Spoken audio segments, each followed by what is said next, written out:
ተመልከቱ ዝም ብላችሁ እንደዚህ ነው ያችሁት። ይኸውላችሁ ይኸው ያለ ጉድ አያችሁ እንዴት እንዳማረብኝ። ይኸው ውበት ተመልከቱ።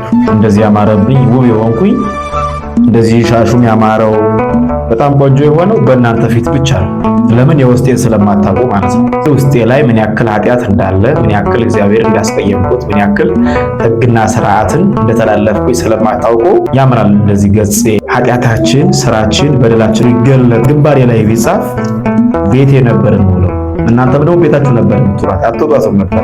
እግዚአብሔር ግን ደግ አምላክ ነው፣ እንደኛ አይደለም። ሸፍኖ ነው የያዘልን በደላችን ኃጢአታችን። ቅዱስ አምላክ ርኅሩህ አባት ስለሆነ እናንተ ፊት እንደዚህ ያማርኩትኝ እግዚአብሔር ስለተወልኝ በደሌን ይቅር ስላለልኝ ነው። በሰው ፊት ነው እንጂ እንደዚህ ያማር ነው፣ በእግዚአብሔር ፊት ደግሞ ሁላችንም እንደዚህ ነው። ተመልከቱ፣ ጉድ ተመልከቱ።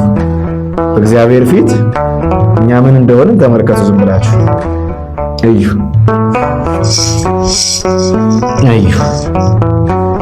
በእግዚአብሔር ፊት እንደዚህ፣ በሰው ፊት ላያችን ያማረ፣ በእግዚአብሔር ፊት ግን ውስጣችን የተበላሸ። እዩ ይኸውላችሁ እንደዚህ ነው አያችሁት? ይኸውላችሁ ያለ ጉድ ተመልከቱ። አያችሁ? በእግዚአብሔር ፊት እኛ እንደዚህ ነው። ንስሐ ስንገባ ቅዱስ ሥጋውን ክቡር ደሙን ስንቀበል እንደዚህ ነው የምናምረው፣ ከላይ ከውስጥ ማለት ነው። የቅድሙን እንግዲህ አይታችኋል። አሁን ደግሞ ላሳያችሁ። ንስሐ ስንገባ ቅዱስ ሥጋውን ክቡር ደሙን ስንቀበል ተመልከቱ፣ ውስጣችን ከላይ ጀምሮ እስከ ታች ያለው ሁሉ ያምርብናል ማለት ነው። ይኸው ተመልከቱ ዝም ብላችሁ ይኸው አያችሁ። ይኸውላችሁ ይኸው ምንም የለውም። ይሄ ንጹህ ሻሽ ነው። ይኸው ቅዱስ ሥጋውን ክቡር ደሙን ስንቀበል እንደዚህ ፍክት እንላለን። ውስጣችንም ላያችንም ያምራል። ድብብቆሽ ሕይወት የለንም ከእግዚአብሔር ጋር ማለት ነው።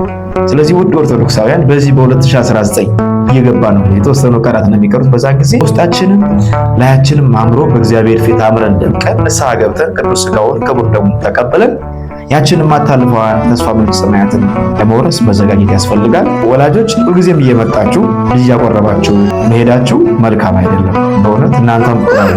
ስለዚህ በዚህ መንገድ እግዚአብሔር ልናገኘው በረከታችን ጸጋችን ልናገኝ ይገባል። መልእክቱን ደግሞ ለሶስት ሰው ሼር አድርጉት። ሰላማችሁ ይብዛ፣ ክፉ አይንካችሁ።